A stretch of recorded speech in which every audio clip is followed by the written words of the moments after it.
What's up, everybody? Hey, Tom Laird here, host of the Advice from a Call Center Geek podcast and founder of Expivia. For exceptional contact center outsourcing, trust Expivia. We're fully AI-driven, as all of you know, and can handle voice, email, chat, and all of your digital channels. Our 600-seat USA contact center is expert in healthcare, financial services, insurance, tech support, retail, and more. Experts on the NICE CX1 platform, we ensure seamless customer experiences. DM me or visit expiviausa.com for more. This is Advice from a Call Center Geek, a weekly podcast with a focus on all things call center. We'll cover it all from call center operations, hiring, culture, technology, and education. We're here to give you actionable items to improve the quality of yours and your customers' experience. This is an evolving industry with creative minds and ambitious people like this guy. Not only is his passion call center operations, but he's our host. He's the CEO of Expivia Interaction Marketing Group and the call center geek himself, Tom Laird.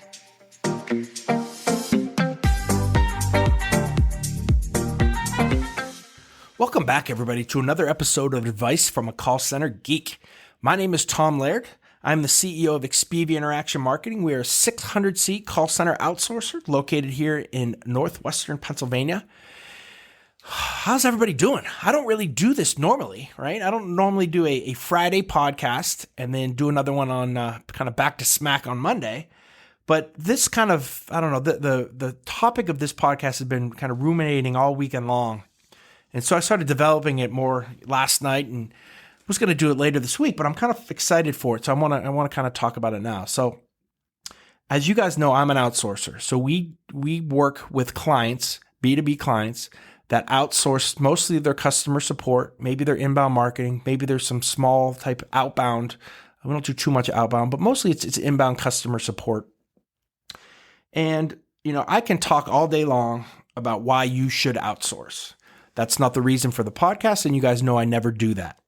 So what I'm going to do today is I'm going to play the devil's advocate, and I'm going to flip this around, and I'm going to give you 10 reasons why you should never outsource.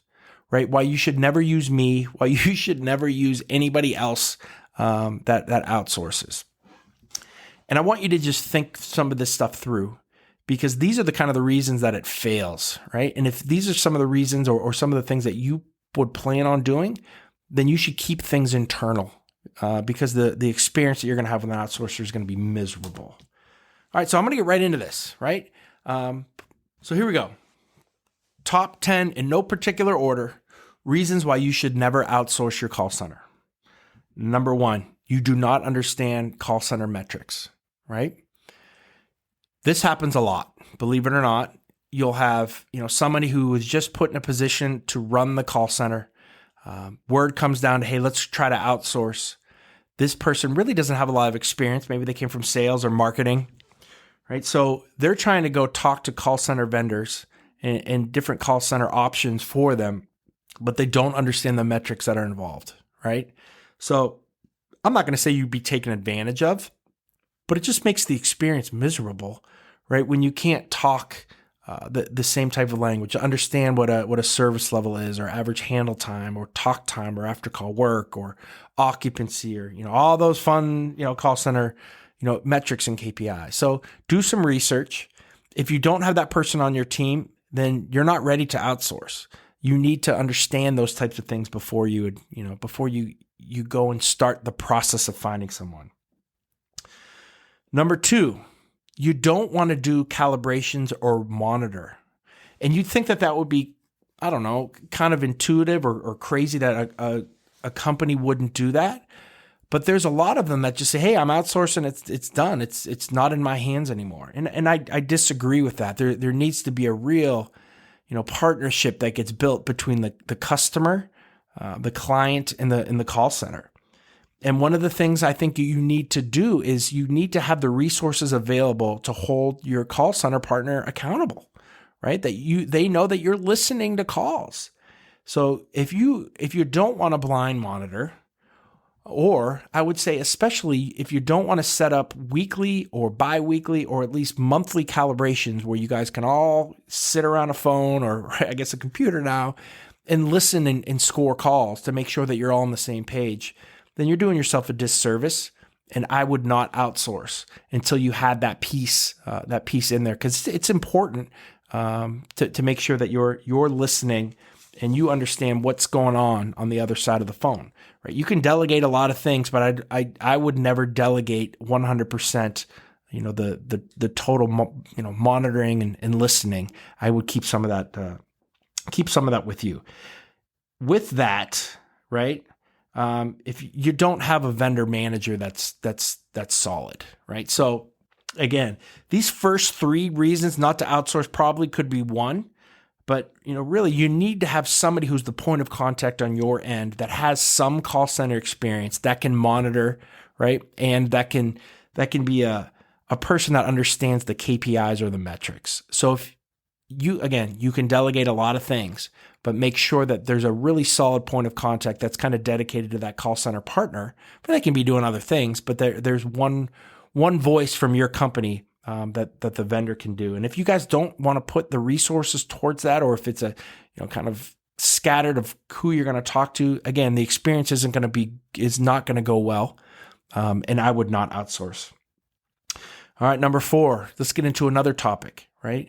Number 4 is if you believe that price is the only reason to outsource, you should never outsource, right? That should almost probably be number 1.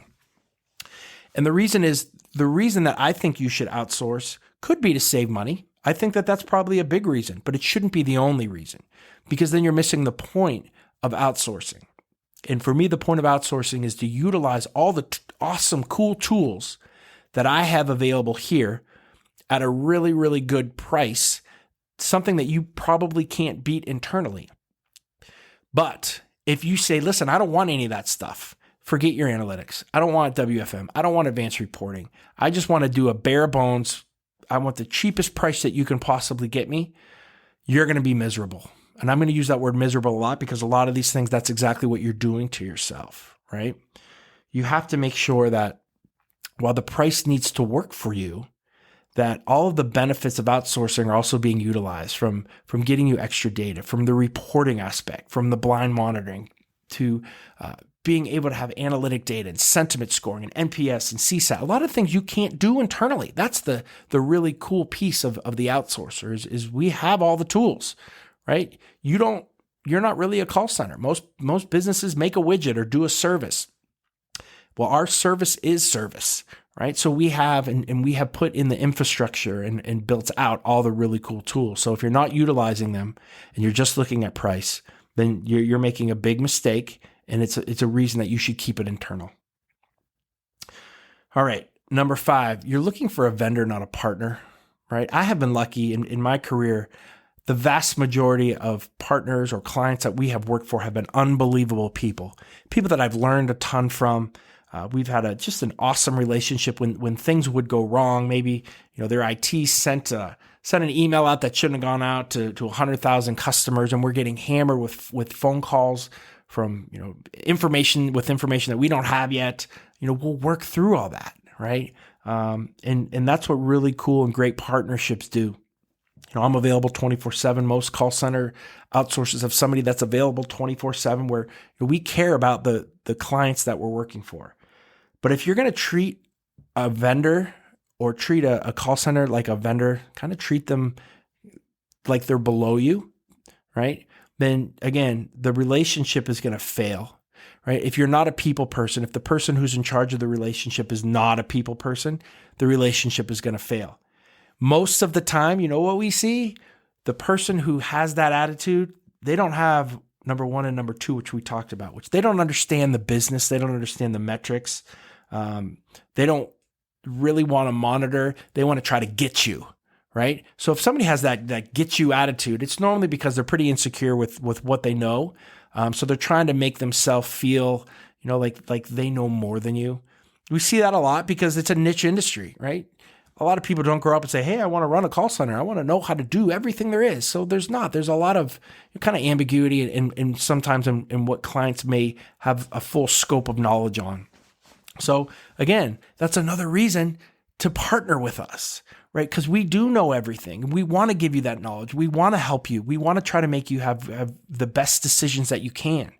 So if you kind of treat us and talk down to us, that's when we kind of, we're not going to give that full support. That's kind of the human nature of it. So again, people person, Be willing to partner with an organization. You want them to be a true extension of your brand, not just somebody that you hired that you can beat up. All right. The number 6th reason why you should not outsource is that you don't care about analytic data. You don't care about the extra bells and whistles. And we kind of talked about that earlier.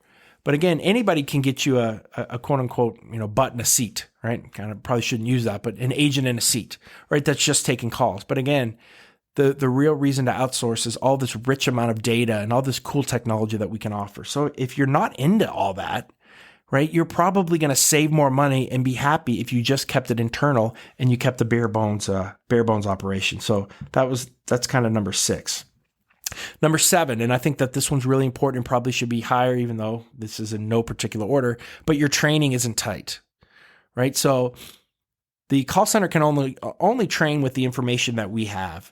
So if you're not ready to really give the call center partner all that information, if you don't have it in a way that we can easily use it for training, there's going to be issues. So this might not be why you shouldn't overall, but this probably should be maybe why you shouldn't do it now.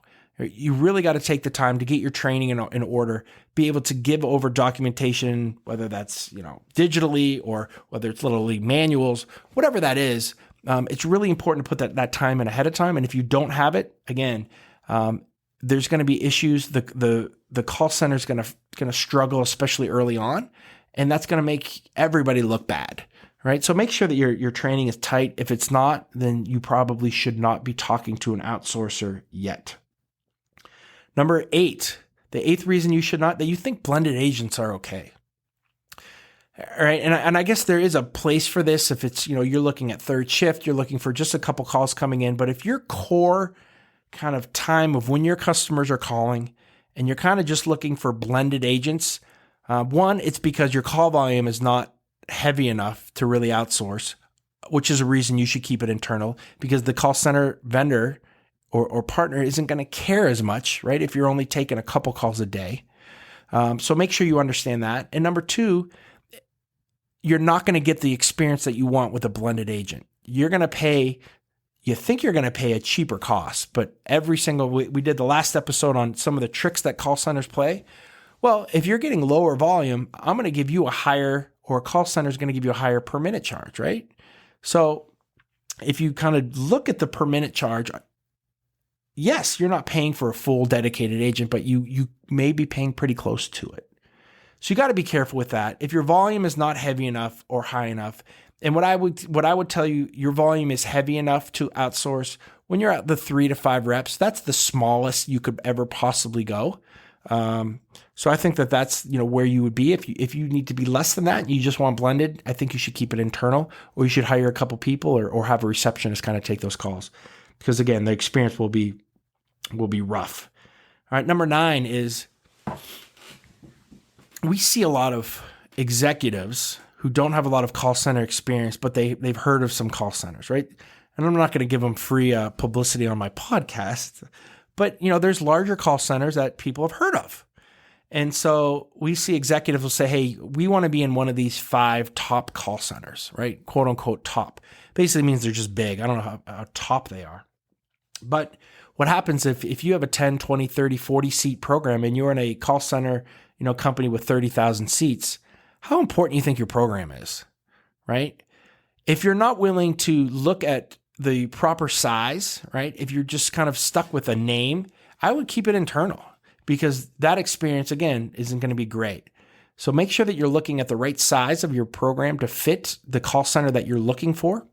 If not, then you're going to be spinning your wheels, and you're going to be really frustrated when you're that small fish in this giant pond or almost giant ocean, right?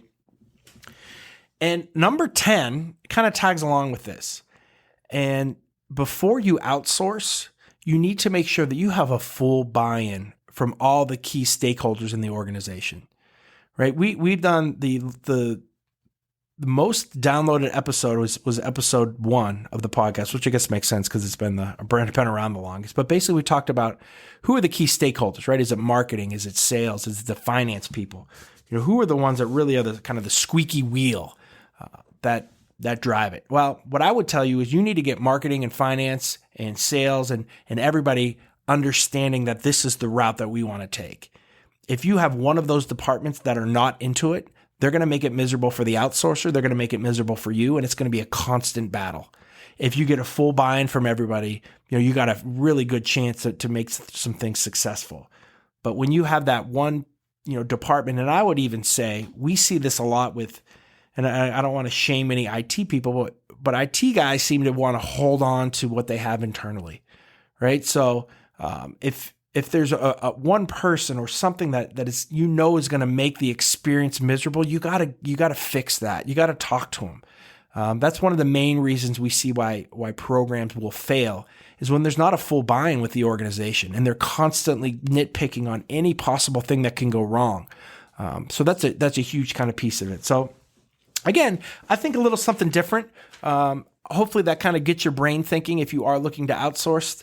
This is kind of in a weird way, it's a way that reasons, I guess, that you should outsource if you're kind of not doing some of these things. But, a lot of organizations will have maybe one or two of these things, right, that are on their list. When we talk to them and say, hey, this is my only problem is I have, Jim in finance, he's really not into it, and we'll try to talk to Jim and try to kind of sell him and kind of move him around to understand why this is so beneficial from an ROI standpoint, right? If it's the marketing person, we're going to talk about how great sales are going to be and some of the things that we can do there and the reports that we can offer. So I think, that's a really important piece of this to get that buy-in. But so again, guys, I hope that's interesting for you. Again, I think that's something a little bit different, something hopefully I don't think that you're going to hear anywhere else. Again, I'm trying to be as open, as trustworthy, and as transparent as I possibly can in everything that I do, trying to give you guys all the knowledge that I possibly can to help you make really good decisions with your call center, with your programs. So again, thank you guys again for listening. Really quick, as we kind of do at the end here, if you would like to join the Advice from a Call Center Geek texting community, totally free. I never sell, just give more content out to you on call center operations. Just text call center to 814-247-0366. Also, we have the Advice from a Call Center Geek community on Facebook. So please take a peek at that. I am on LinkedIn and I post, guys, I'm posting like 20 times a day on everything call center. So hit me up on LinkedIn, follow me. I'll try to follow you back. We'll get some conversations going there as well. But thanks a lot, guys, and I will talk to you later in the week.